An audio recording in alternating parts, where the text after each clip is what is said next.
will ruin you. Good enough to stomp insects. The mewling of your orphan children amuses me. How's that for funny?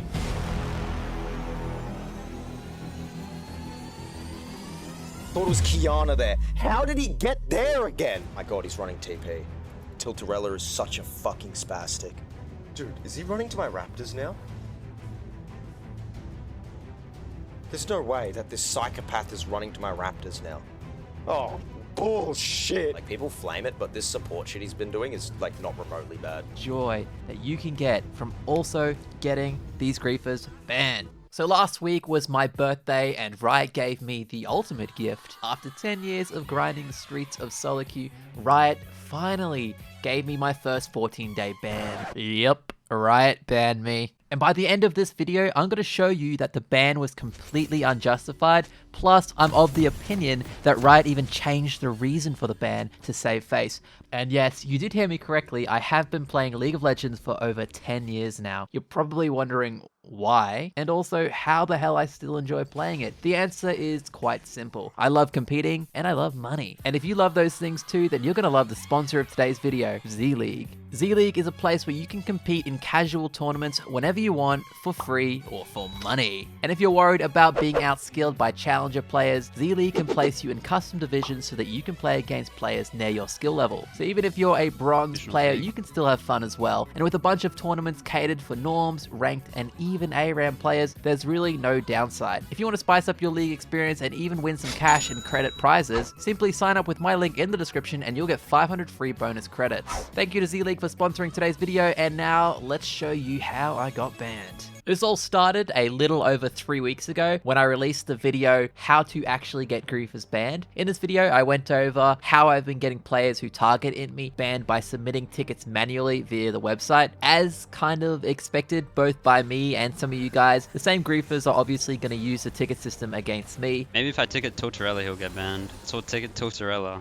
Get him off the server. And that is pretty much what happened. Honestly, I'd say that getting banned wasn't that surprising. I expected a lot of reports coming in, plus the fact that I'm doing Smite teleport support Scion looks a bit shady, and they probably would just ban it without looking through, and then I'd appeal it and it would be resolved. But what I found super interesting is that Riot support team shifted the reasoning behind the ban and then pretty much stuck with it. By the way, before we go any further, this is just a theory. There's no way I could ever prove it, but this is a calculated hunch, you could say, from the evidence that I got. As shown in this clip, I was immediately banned after playing this game, and when I logged in, it gave me a game ID for which it says that I was banned. And if you look at that game ID and compare it to this one, clearly a game of Smite Teleport Scion. There's no denying that. Immediately after, I then submitted my first ticket to try and appeal the ban, and as shown, I was under the impression that the ban was for Smite Teleport Scion. This isn't the first time we've seen a ban like this for playing off meta. If anyone is quite an old school player, you'll remember that Smite support Sin story from back in the day, and it blew up on Reddit, and I did mention that in the appeal. Other things that made this ban kind of questionable is the fact that I had a positive win rate while playing this. I'm also not a low elo player, and finally, I'm also part of the LPP. So if I was truly intentionally griefing, I wouldn't even be a part of the LPP. So a lot of these things are very questionable. Funniest part of all of it actually is the fact that literally on this patch, Riot was promoting off-meta builds. They had just buffed AP Nunu, Blitzcrank Jungle. There's a bunch of stuff that got buffed with off-meta. So it's just so ironic that if I was getting banned for playing an off-meta build, this is a terrible time to stick to that gun. 2 stressful days later, I get a response back from the Riot support team, and it turns out that now the game that I got banned for has shifted. Check the 2 IDs. It's a different game completely they're saying that I got banned for. And now they're saying the game I got banned for was actually the final game I played. The second I saw this response from them, I knew it was utter shit. The problem is it didn't really matter if I knew the ban was bullshit, because they confirmed that it wasn't, and I will in fact be stuck with a 2-week ban for intentionally feeding. But what stood out in this response the most is this line here. It may seem unfair since it may have only been in response to getting grief. However, even if other players are feeding, negative, or go AFK, the goal of the player is to play through their games as normal. And this is where it gets extremely confusing because the game that I supposedly got banned for, as they are saying, I was in fact being intentionally griefed. So this response by the support team tells me they either didn't fully watch the game and only based their opinion off of the lobby, or they somehow watched the game and still concluded that I was intentionally feeding,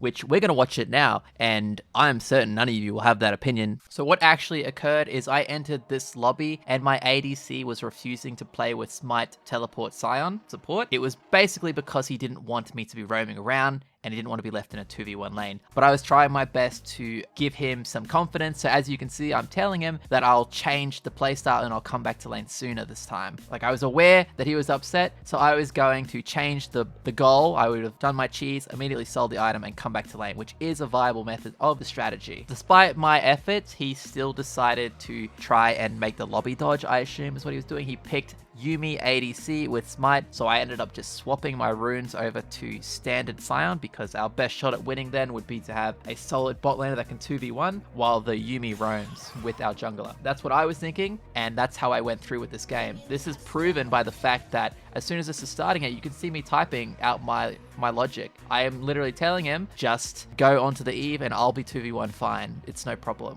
We're going to go through all my deaths now to prove that I was not intentionally griefing as Riot claims. The first death here, it's not great, but it's also not the end of the world. They just use their summoner spells, and look what ends up happening to the wave when they overcommit like that to a Scion.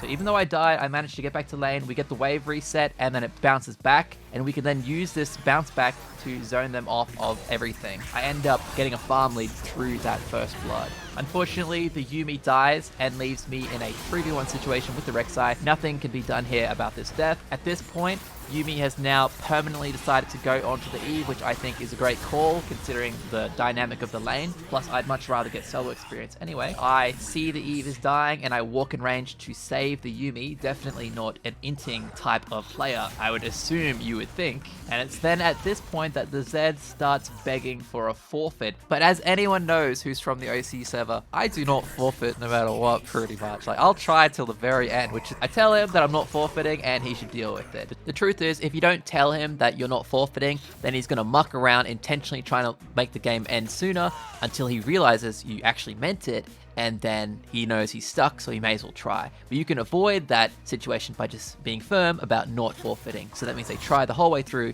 and you have a better shot at winning.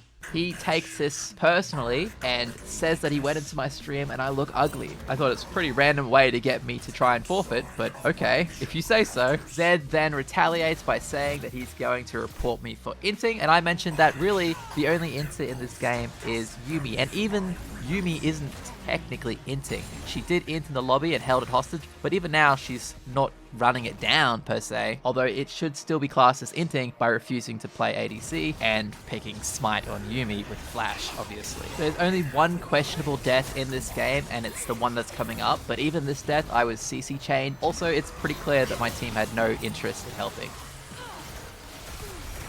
Anyway, fast forwarding through the game, we lose and I die at the end. 0-5 I end up on. None of my deaths are even remotely questionable in my opinion. We had a 0-10 Riven at one point in the game. Plus we had a flaming Zed, who I'm assuming is the one that got me banned. And then we had a griefing Smite Yuumi ADC. Ultimately though, in this game, I was probably the one trying the hardest to win, yet somehow Riot concluded that I was intentionally griefing on this game. Which anyone who has seen this game, which is all of you guys now, in what world? Now circling back to the report ticket, they said, in the end, because our policy takes inting very seriously, I am unable to remove the suspension from your account. I apologize that in the end, I can't do more for you. However, I hope afterwards to see you on the Rift. Let's take a recap of what has happened so far. I was getting inted by my ADC because he didn't want to be left in a 2v1 lane because I was playing Smite Teleport Scion. I said that I would change the playstyle to come back to lane immediately to make him happy, and he still didn't accept it, so he picked Flash, Smite, Yuumi to try and make it dodge. It didn't dodge. I tried my best to win the game. We were unsuccessful. I then got immediately banned after that game, and it referenced the Smite Teleport game prior to this one. When I applied to appeal the ticket, I mentioned that I feel like I got banned for playing off meta. Riot support team took 2 days to respond. They responded by saying that the game I actually got banned for was a different one to the one that the system's telling me, and it was that one we just watched. Riot clearly indicated that I was getting inted, but I retaliated by inting back. Keep in mind that I picked Scion before he he picked Yuumi. So my best option was to play Teleport Tank Scion, and that's what I did. It's the same game you just watched. They swapped what the ban was for, they doubled down on it, and left me with a 14-day ban. And the cherry on top is that no other player in that game was punished. And ultimately, the sad truth is, if I wasn't part of the LPP, I would have been stuck with this ban. If you had done this report, you would have been stuck with this ban. And I think that's where we're going to end today's video on. I'm going to do a part 2 in the following days where I show you that I appealed it through the LPP, and I'll show you what happened then. Very interesting twist of events. Let me know what your opinion is so far of what occurred. Yeah, I hope you subscribe. Look forward to part 2. Spoiler, there's a juicy apology.